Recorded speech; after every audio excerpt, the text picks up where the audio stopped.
লাখো শিক্ষার্থীর ভবিষ্যৎ নির্ধারণের অন্যতম গুরুত্বপূর্ণ পরীক্ষা, আর সেই পরীক্ষা ঘিরে এবার নেওয়া হয়েছে নজিরবিহীন নিরাপত্তা, কড়া নজরদারি আর আধুনিক প্রযুক্তির মধ্য দিয়ে আজ থেকে শুরু হলো এইচএসসি ও সমমানের পরীক্ষা। সারা দেশে 9টি সাধারণ শিক্ষা বোর্ডে অভিন্ন প্রশ্নে শুরু হয়েছে এইচএসসি ও সমমানের পরীক্ষা। অন্যদিকে মাদ্রাসা শিক্ষা বোর্ডের আলিম এবং কারিগরি শিক্ষা বোর্ডের পরীক্ষা হচ্ছে পৃথক প্রশ্নপত্রে। সকাল 10টায় শুরু হওয়া পরীক্ষা চলবে দুপুর 1টা পর্যন্ত।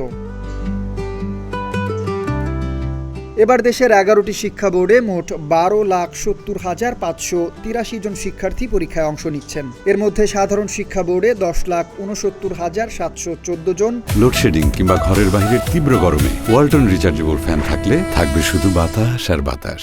মাদ্রাসায় 92,905 জন এবং কারিগরি শিক্ষা বোর্ডে 1,07,964 জন পরীক্ষার্থী রয়েছে। তবে এবারের পরীক্ষার সবচেয়ে আলোচনার বিষয় নিরাপত্তা ব্যবস্থা। প্রতিটি পরীক্ষা কেন্দ্রে বসানো হয়েছে সিসিটিভি ক্যামেরা। শুধু তাই নয়, প্রথমবারের মতো দায়িত্বে থাকা পুলিশ সদস্যদের দেওয়া হয়েছে বডি অন ক্যামেরা। পাশাপাশি শিক্ষা মন্ত্রণালয়ের কেন্দ্রীয় মনিটরিং সেল থেকে সারা দেশে পরীক্ষা কেন্দ্র পর্যবেক্ষণ করা হচ্ছে।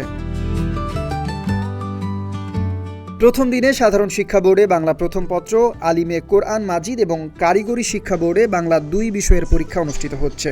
মোট 77টি বিষয়ে 21 দিনে শেষ হবে লিখিত পরীক্ষা। সাধারণ ও মাদ্রাসা শিক্ষা বোর্ডের লিখিত পরীক্ষা শেষ হবে 8 আগস্ট। এরপর 15 আগস্ট পর্যন্ত চলবে ব্যবহারিক পরীক্ষা।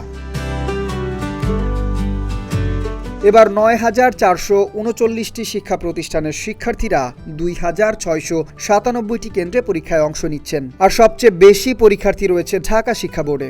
এখন সবার প্রত্যাশা সুষ্ঠু, স্বচ্ছ ও নকলমুক্ত পরিবেশে সফলভাবে সম্পন্ন হোক এবারের এইচএসসি পরীক্ষা। কামরান তুষার, ডেস্ক রিপোর্ট, ঢাকা পোস্ট।